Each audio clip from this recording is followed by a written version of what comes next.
آج کل ایک وبا نے پوری دنیا کو اپنی لپیٹ میں لے رکھا ہے اور اس وبا کا نام ہے کرونا وائرس۔ اس نے مشرق سے لے کر مغرب تک، شمال سے لے کر جنوب تک ہر ایک ملک کو متاثر کیا ہے۔ بنیادی طور پر یہ وبا چائنا کے شہر ووہان سے پھیلی ہے۔ آج ہم آپ کو اس ویڈیو میں چائنا کے اس شہر ووہان کے بارے میں کچھ حقائق سے آگاہ کریں گے۔ یہ ووہان شہر وسط چین اور دریائے یانگسی کے درمیان واقع ہے۔ 19ویں صدی کے آخر میں یہ ملک کے وسطی حصے کا سب سے خوشحال ترین شہر تھا۔ اب یہ ایک ثقافتی اور تعلیمی مرکز ہے۔ 223 دیواریں اس شہر کے ارد گرد بنائی گئی ہیں۔ 1911 میں ووچنگ بغاوت واقع ہوئی اور یہ قنگ سلطنت کو ختم کرنے کے لیے بغاوت کا آغاز تھا، اور 1938 میں جاپانی فوج نے اس شہر پر قبضہ کیا۔ فیکٹس نمبر 1، ووہان شہر چائنا کے گنجان آباد شہروں میں سے 9ویں نمبر پر آتا ہے اور اس کی آبادی 11 ملین افراد پر مشتمل ہے۔ فیکٹس نمبر 2، یہ شہر صنعتی اور تعلیمی لحاظ کے حوالے سے چائنا کا ایک اہم مرکز ہے۔ فیکٹس نمبر 2، صنعت، ماہرین تعلیم اور تحقیق کے حوالے سے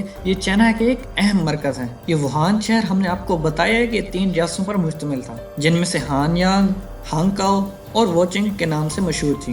دریائے ہان اور یانگسی کے درمیان واقع ہونے کی وجہ سے یہ علاقہ وقت کے ساتھ ساتھ تجارت اور کاروبار کا بھی ایک اہم مرکز تھا، تاہم یہ 1926 تک 3 ریاستوں پر مشتمل تھا۔ پھر جمہوریہ چین نے 1926 میں اس شہر کو ووہان کا نام دیا، ان تینوں شہروں کو ملا کر ایک شہر بنا دیا۔ فیکٹس نمبر 3، سکالرز بعض اوقات ووہان کو شکاگو کے نام سے بھی تعبیر کرتے ہیں۔ آپ ووہان شہر سے چین کے دوسرے شہروں تک آسانی سے سفر کر سکتے ہیں۔ اس کے علاوہ ووہان ریلوے، ٹرینیں اور جہازوں کا بھی ایک اہم مرکز ہے۔ فیکٹس نمبر 4، ووہان کے پاس دنیا کی تیز ترین ٹرینیں موجود ہیں۔ ووہان کی ایک مشہور ٹرین جسے گوانگ ووہان کے نام سے بھی جانا جاتا ہے، اس کی رفتار 400 کلومیٹر فی گھنٹہ ہے۔ یہ دنیا کی تیز ترین ٹرینوں میں سے ایک ہے۔ فیکٹس نمبر 5، ووہان بغاوت کو بھی کہا جاتا ہے۔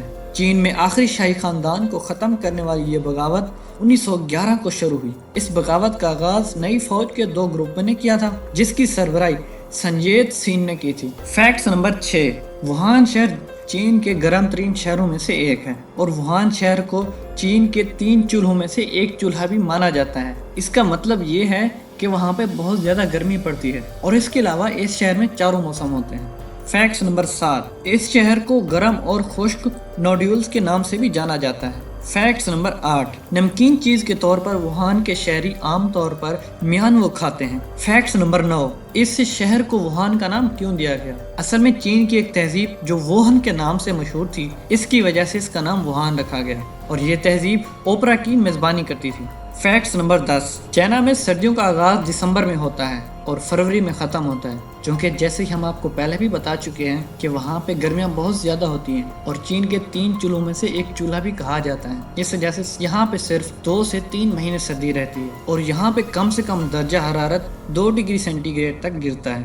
فیکٹس نمبر 11، جو تعلیمی اعتبار کے لحاظ سے ووہان چائنا کا ایک بہت ہی بڑا مرکز ہے، جیسے پنجاب کا لاہور مرکز ہے۔ لاہور میں بہت زیادہ یونیورسٹیاں ہیں، اسی طرح چائنا کے شہر ووہان میں بھی 50 سے زائد یونیورسٹیاں ہیں اور 10 لاکھ سے زائد طلبہ وہاں پہ زیر تعلیم ہیں، اور یہ ووہان شہر دنیا کے سب سے بڑے کالج ٹاؤن میں سے ایک ہے۔ در حقیقت اس شہر کی آبادی 10 لاکھ سے زائد یونیورسٹی طلبہ کی موجودگی کی وجہ سے اسے دنیا کے سب سے بڑے یونیورسٹی شہروں میں سے ایک بنا دیتی ہے۔ فیکٹس نمبر 12، کچھ نظریات کے مطابق جنوبی اور شمالی راجپوتوں کی لیجنڈ خاتون جنگجو مبینہ طور پر ووہان کے ہوانگزی ضلع میں رہتی تھی۔ اتفاقی طور پر ڈزنی کے براہ راست ایکشن ملن کے سٹار بھی وہاں سے تعلق رکھتے ہیں۔ فیکٹس نمبر 13، ووہان شہر بھی تعلیمی مرکز کے ساتھ ساتھ تحقیق کا بھی ایک بہت ہی بڑا مرکز ہے۔ ووہان میں 3 قومی ترقیاتی زون، 4 سائنسی اور تکنیکی ترقیاتی پارکس بھی شامل ہیں۔ ان صنعتوں کے ساتھ ساتھ ووہان میں 300 سے زائد تحقیقی ادارے اور 1600 سے زائد ہائی ٹیک انٹرپرائزز بھی قائم ہیں۔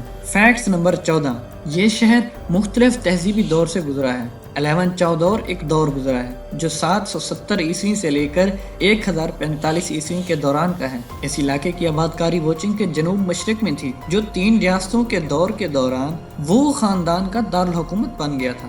فیکٹس نمبر 15، چین کا یہ ایک واحد شہر ہے جہاں پہ لوگ بغیر ویزے کے صرف 3 دن رہ سکتے ہیں، 3 دن کا ٹور بھی لگا سکتے ہیں۔ اس کے کوئی اخراجات نہیں ہوتے، نہ ہی ویزے کے اخراجات ہوتے ہیں۔ آج کے لیے اتنا ہی، ملتے ہیں نیکسٹ ویڈیو میں۔